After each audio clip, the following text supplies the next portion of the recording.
Vous écoutez Radio Légumes et compagnie, le balado consacré à la culture et l'entretien des plantes comestibles.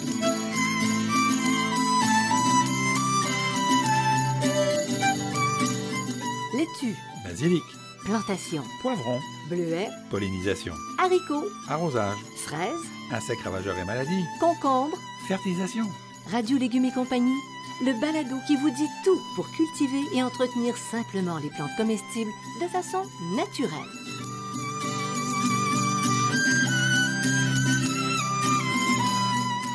Cette émission vous est proposée par Bionic, une gamme de produits certifiés biologiques. Issus notamment de la récupération des résidus marins des pêcheries de la Côte-Nord, la gamme Bionic propose des engrais 100% naturels, des algues marines liquides et un compost forestier et marin. Les engrais bioniques conviennent aussi bien pour les fruits, les légumes, les fines herbes que les fleurs annuelles, ainsi que les plantes d'intérieur. Produite à 100% au Québec, la gamme Bionic assure la santé de vos plantes en offrant une croissance rapide et abondante. Bionic est distribué par Gloco, une entreprise québécoise qui a plus de 100 ans. Salut tout le monde, bienvenue à Radio Légumes et compagnie. Bonjour Bertrand Dumont. Bonjour Janine. En pleine forme? Absolument, Oui, toujours. Parce qu'aujourd'hui, on a un cours d'entomologie. Oh mon Dieu, quel mot compliqué. On va parler, Bertrand, de cicadelle et non de citadelle. Oui. Et on va parler de... Tu vas nous parler de tripes et non les tripes qui descendent les rivières. Non, je vais parler de trips. De trips. On dit trips. OK. Et ne pas confondre avec trip, Avec comme lesquels road on... trip. Puis avec les autres avec lesquels on descend les rivières. Là, C'est ça, les tripes des rivières et puis les autres qu'on a dans le ventre. Donc, on va s'attaquer d'abord, à cicadelle. Alors, cicadelle. Donc, les adultes sont difficiles à voir car ils sont très petits dans les deux cas. Les cicadelles, ça a de 3 à 4 mm et les trips, tenez-vous bien, de 1 à 2 mm.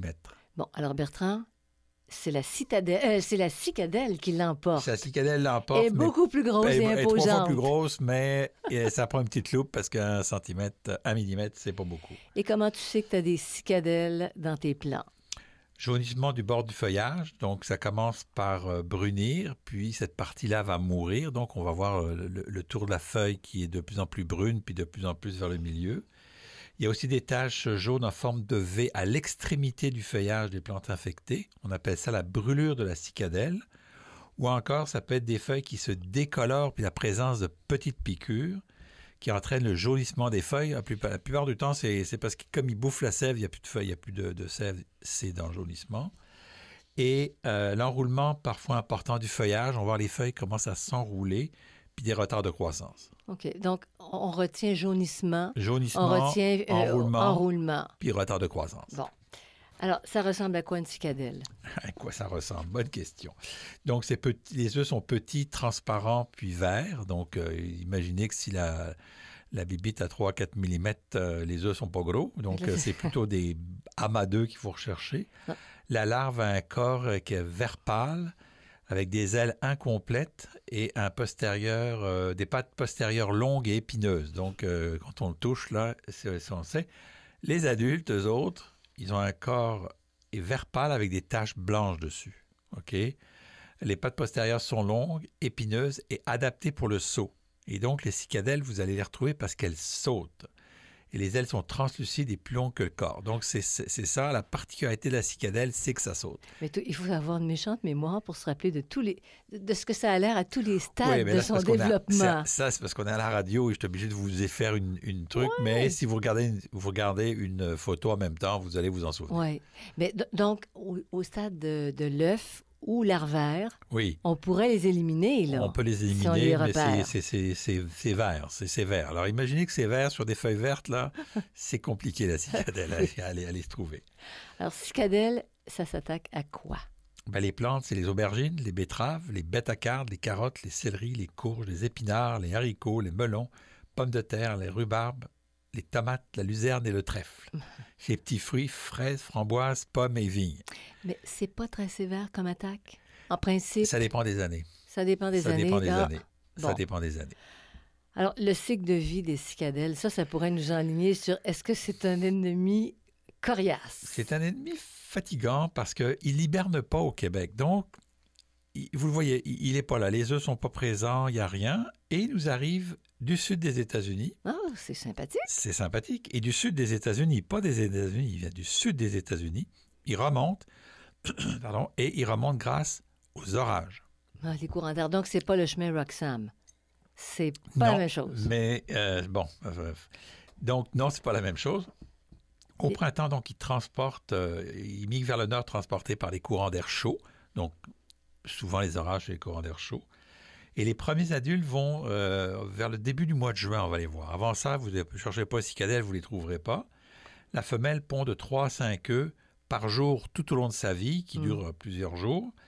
Et ils sont insérés au niveau du pétiole et des nervures des feuilles directement sur les tiges. Okay? Donc, vous avez la tige, vous avez le pétiole et les œufs de cicadelle sont au creux de la tige et du pétiole. Fait qu'il faut vraiment prendre une loupe pour les voir. Mais c'est à peu près là. Mais au moins, c'est pas partout. Au moins, c'est pas partout pour l'instant. Là, c'est le premier signe. Pour l'instant, oui, c'est ça. Après plus ou moins 10 jours d'incubation, se développent les larves et il faut que la température pour que les larves se développent parte de 8,4 degrés à 29 degrés. C'est à peu près nos températures. À peu près température. 29 degrés, là, dites-vous, là, vous n'avez peut-être plus de plantes parce qu'ils sont brûlés, mais vous n'avez plus de cicadelles non plus. Elles vont s'ouvrir des feuilles jusqu'à ce qu'elles atteignent leur maturité.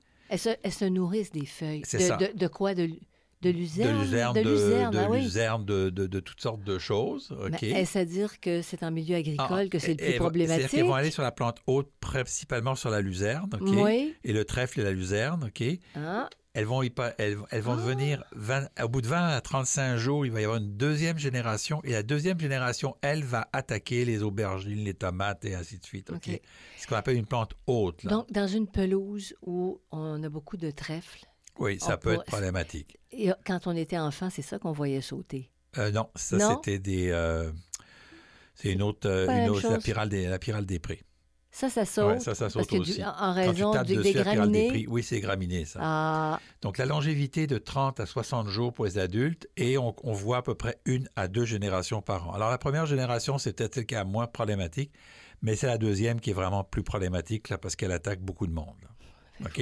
Donc, en juillet et en août, là, les cicadelles, c'est là qu'on les retrouve. Bon. Alors, comment ça se contrôle? Juste un petit peu d'espoir. Favoriser la présence des insectes bénéfiques. Donc, quand vous utilisez des produits pesticides, notamment des produits pesticides, des biopesticides, vous tuez tout le monde. Faites attention de ne pas tuer tout le monde. Traitez au savon insecticide. Préparez un composé d'acide lactique, les préparations d'acide lactique et d'acide citrique. Ça se vend. L'acide citrique, on prend ça en pharmacie? Non, l'acide lactique et l'acide citrique, c'est un produit qui se vend dans les centres de jardin. OK. Et est-ce que c'est le même acide citrique qu'on utiliserait dans des confitures et tout ça? Possiblement, mais il faudrait que ce soit mélangé. Oui, c'est mélangé dans un bon truc. Puis aussi le fameux savon noir. Bon, le savon de Marseille? Non, le savon noir. Le savon noir, c'est pas pareil. Non, c'est pas pareil. Savon noir.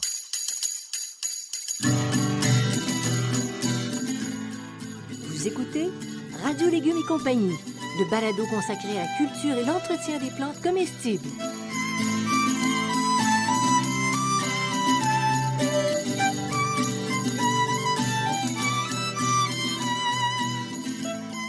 Bionic, la gamme des engrais 100% naturels et éco-responsables est heureuse d'annoncer l'arrivée de l'engrais tout usage Bionic. Ce fertilisant à base de frasse et d'algues marines favorise la croissance des plantes, des fleurs et du potager. Le frasse de Ténébrion, composé de matières organiques et d'exosquelettes, est riche en éléments nutritifs et oligo-éléments. La chitine qu'il contient augmentera la résistance de vos plantes aux parasites. L'engrais tout usage Bionic, sécuritaire, produit au Québec et 100% biologique. Distribué par Gloco, il est en vente dans les centres jardins.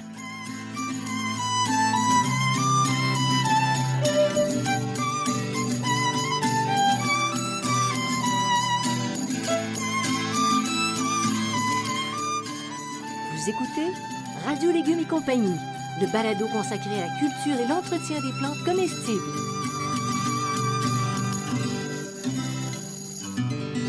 OK, maintenant, Bertrand, nous nous sommes familiarisés sympathiquement avec la cicadelle. Allons du côté des trips, comme tu nous disais précédemment. Alors, comment on fait, comment on sait qu'il y a la présence de trips? Ils se nourrissent principalement des jeunes feuilles.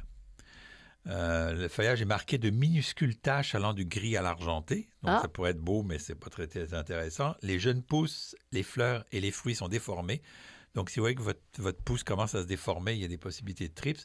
Et puis, on va voir aussi la présence de petites déjections noires. Okay, donc, c'est assez différent de ce que tu nous décrivais tantôt comme attaque c'est ça. de cicadelle. De cicadelle, c'est complètement différent. Alors, les trips s'attaquent à quelle plante? Oignons secs, oignons verts, ça, c'est élevé. OK? Donc, c'est vraiment un problème dans les oignons. OK? Et on en retrouve sur l'ail, l'asperge, le chou pommé, le chou-fleur, la ciboulette, le concombre, l'échalote française, les haricots jaunes et verts, la luzerne, le melon cantaloupe, le melon d'eau, le poireau et la tomate. OK?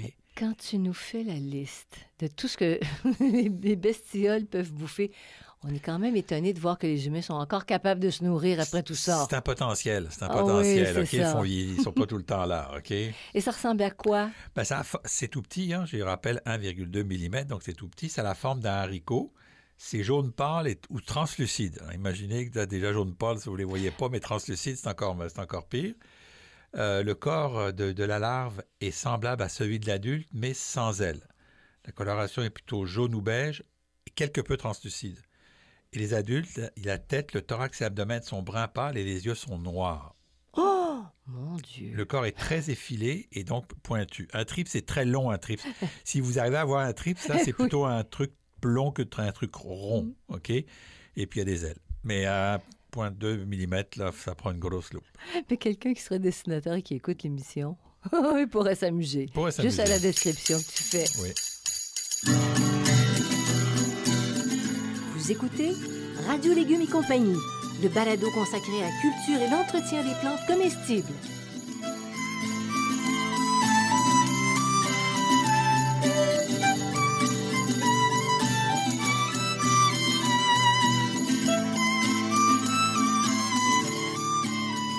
Le potager urbain et le jardin fruitier facile et naturel sont des livres de base pour cultiver des plantes comestibles.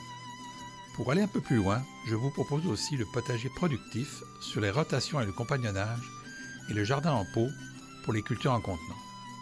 À partir de mon expérience personnelle d'horticulteur, je vous propose des centaines d'informations utiles qui rendront plus facile votre pratique du jardinage. Tous mes livres, produits 100% localement, sont en vente dans les librairies du Québec.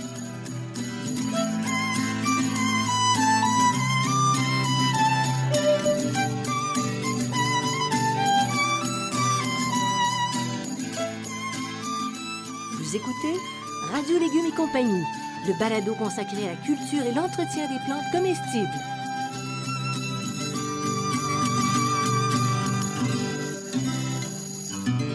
Alors, tu nous as parlé des cycles de vie de la cicadelle. Maintenant, tu vas nous parler des cycles de vie de la trips. Du trip. Ben, en général, on dit des trips. C'est drôle parce qu'on met toujours ça. C'est féminin, masculin. Ben, c'est du trips, mais on met toujours au pluriel parce qu'il y a toujours plusieurs. Mais c'est drôle qu'on prononce le S. Est-ce que c'est un insecte anglais? Je sais pas, mais on dit toujours des trips. Avec le S. C'est plutôt comme ça que je l'ai appris à le dire. Peut-être que je me trompe, peut-être qu'il y aurait un linguiste dans la salle qui pourrait nous le dire, mais vu qu'il n'y a pas de linguiste pour l'instant, je vais continuer comme ça. Donc, le cycle vital est très court. Une génération, c'est 14 à 30 jours. Et une température au-dessus de 30 degrés, il y a une génération en 10 jours. Donc, quand il fait très chaud, les trips, là, et souvent les trips, on va les avoir à la fin de la saison. À l'extérieur et aussi dans les semis en fin de saison quand on commence à chauffer un peu plus nos semis. Oui. Si vous avez des semis sur le bord d'une fenêtre, par exemple, et qu'il fait très chaud, vous risquez d'avoir des trips. OK? L'hygrométrie de l'air basse, donc si vous mettez beaucoup d'hygrométrie dans l'air, c'est moins pire. Très humide. Quand tu dis hygrométrie, c'est que ce soit très humide. C'est ça. Puis la particularité des couples, c'est que les mâles sont très rares, puis les femelles se reproduisent sans être accouplées au parallèle. Donc, c'est comme hermaphrodite, d'une certaine façon. C'est ça, d'une certaine façon, hermaphrodite, elles s'auto-fécondent, puis elles pondent leurs œufs, là. Donc, les mâles sont rares. Alors, comment on fait pour freiner le développement de ces plantes-là, de ces insectes qui entravent le développement de nos plantes? Donc, tu vaporises régulièrement le feuillage des plantes qui sont sensibles, OK? Donc, tu essaies d'induire une haute degré d'hygrométrie. OK, donc c'est l'humidité. Si tu as ça, par exemple, si tu mets ça sur le bord de ta fenêtre puis tu as un chauffage en dessous, là, tu risques d'avoir des trips. Donc, c'est peut-être de trouver un autre. Trop sec. Donc, de trouver un autre endroit. C'est sûr que mettre de l'humidité constamment, là, il faudrait y venir à toutes les 10 minutes, là. Mais essayer de créer de l'humidité, là. OK? Ça, c'est la manière. Il y a les pièges collants bleus. OK, qu'on peut utiliser. Parce que ça les attire. Le bleu les attire. Le bleu les attire, pas les jaunes. Ah, les bleus sont beaucoup plus difficiles à trouver, mais ça les attire. On peut traiter au savon noir, à décoction d'ail, mais les résultats sont très aléatoires. À l'extérieur, on peut, par exemple, utiliser des toiles de protection pour éviter d'avoir des trips qui rentrent notamment sur l'oignon. Et les oignons, les oignons, on a atteint du poireau puis le trips en mettant les toiles anti-insectes, on règle pas mal les problèmes. OK, parfait. Alors, c'est mécanique. C'est mécanique. On s'en débarrasse mécaniquement. Oui. Alors, ça complète notre cours d'entomologie pour aujourd'hui, le cours de Bertrand Dumont. Et je vous invite à aller sur radiolégumes.com. Pour le moment, vous allez voir de quoi ont l'air cicadelle et trips. Absolument. Sur le site. Et évidemment, les balados, vous en avez toute une série. Vous les écoutez quand bon vous semble. Je voudrais remercier Bionic de Gloco ainsi que Xavier Gervais-Dumont pour la musique, Charles Gervais-Dumont pour l'assistance technique, Bertrand pour ton cours de Bivit. Merci beaucoup. À la prochaine.